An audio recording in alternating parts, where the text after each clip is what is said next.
దీపావళి సందర్భంగా హైదరాబాద్ పాత బస్తీలోని భాగ్యలక్ష్మి టెంపుల్ కు సందర్శకుల తాకిడి పెరిగింది. భాగ్యలక్ష్మి ఆలయంలో బీజేపీ రాష్ట్ర అధ్యక్షుడు రామచంద్రరావు, బీజేపీ నేత లక్ష్మణ్, కాంగ్రెస్ నేత దానం నాగేందర్, బీఆర్ఎస్ మాజీ మంత్రి హరీష్ రావు ప్రత్యేక పూజలు చేశారు.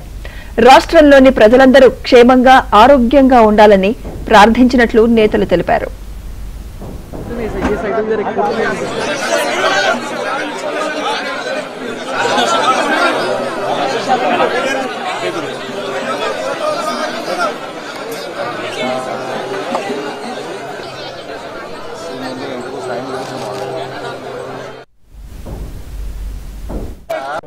భారతదేశాన్ని అభివృద్ధి చెందిన దేశంగా మార్చాలని సంకల్పం ఏతుందో ఆ సంకల్పంలో కుల మతాల అందరికీ అతీతంగా భారతదేశమే మరి అభివృద్ధి చెందినటువంటి ప్రపంచంలోనే అగ్రగామిగా తీర్చిదిద్దడానికి కంకణబద్దులు కావాలని ప్రతి ఒక్కరు కూడా ప్రధానమంత్రి పిలుపుకు అనుగుణంగా స్వదేశీ వస్తువులనే వాడి విదేశీ వస్తువులను తిరస్కరించి ఆ రకంగా ఆత్మ నిర్భర్ భారత్ నిర్మాణానికి దోహదపడాలని, అమ్మవారిని అందరికీ కూడా సుఖశాంతులతో విరాజిల్లాలని, భక్తుల కోరికలు నెరవేర్చాలని చెప్పి కూడా ప్రార్థిస్తున్నాం.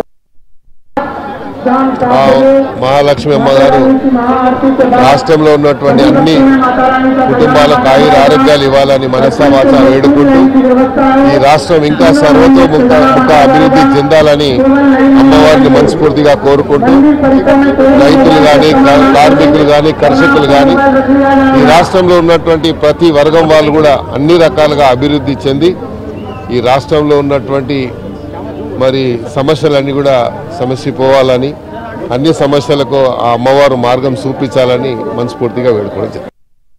మరి అందరి జీవితాల్లో ఈరోజు వెలుగు రావాలి. మన నరేంద్ర మోదీ గారి యొక్క ప్రభుత్వంలో తప్పకుండా అందరూ వెలుగు చూస్తున్నారని చెప్పేసి భావిస్తూ మరొకసారి భారతీయ జనతా పార్టీ తరఫు నుంచి ఈ యొక్క దీపావళి శుభాకాంక్షలు తెలియజేస్తూ మరి ప్రతి ఏటా భాగ్యలక్ష్మి టెంపుల్ ఏదైతే మందిరం ఇక్కడ చార్మినార్ దగ్గర ఉందో ఇది లక్షలాది మంది, కోట్లాది మంది హిందూ దేవతలకు, హిందూ ఒక భక్తులకు ఈ దేవత పైన ఆరాధించేటటువంటి ఒక నమ్మకం కుదిరి ఇక్కడ వస్తే మంచి జరుగుతుందని చెప్పేసి భావిస్తున్నటువంటి ఒక ఈ టెంపుల్లో, ఈ యొక్క మందిరంలో నేను ఈరోజు కుటుంబ సహితంగా ఇక్కడ రావడం జరిగింది.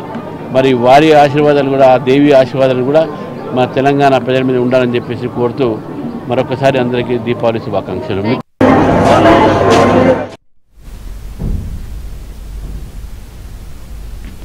రేవంత్ పాలన ఎలా ఉందో తాను ప్రత్యేకంగా చెప్పనవసరం లేదని కేబినెట్లోని మంత్రుల కుటుంబ సభ్యులే చెబుతున్నారని బీఆర్ఎస్ మాజీ మంత్రి హరీష్ రావు అన్నారు. తెలంగాణలో శాంతి భద్రతలు క్షీణించాయని, పోలీసులకే రక్షణ లేకపోవడం చాలా దురదృష్టకరమని హరీష్ రావు తెలిపారు. కేబినెట్ లో ఏం జరిగిందని నేను చెప్పాల్సిన అవసరం లేదు కదా, కేబినెట్ మంత్రి గారి కుమార్తె చెప్పింది కదా. నిజాలు ఏంటిది అనేటువంటిది నేను చెప్పాల్సిన అవసరం లేదు. వారి మంత్రివర్గ కుటుంబ సభ్యులే ఉన్న విషయాలన్నీ కూడా బయట పెట్టారు. ముందు దాని మీద వాళ్ళకి సమాధానం చెప్పమనండి. గన్ను ఎవరు తెచ్చారో సమాధానం చెప్పమనండి. ఇవాళ ఎందుకు పారిశ్రామికవేత్తలకు తుపాకులు పెట్టి అక్రమ వసూళ్లు చేస్తున్నారో దానికి సమాధానం చెప్పండి. ఎండోమెంట్ ల్యాండ్ విషయంలో ఆవిడ చేసిన ఆరోపణల మీద ఒక సిట్ వేయండి, లేదా ఒక జ్యుడిషియల్ ఎంక్వైరీ కమిషన్ వేసి మరి న్యాయం మీద వాస్తవాలు బయటకు తెచ్చే ప్రయత్నం చేయండి. ఎందుకు దాన్ని హషప్ చేసే ప్రయత్నం చేస్తున్నారు?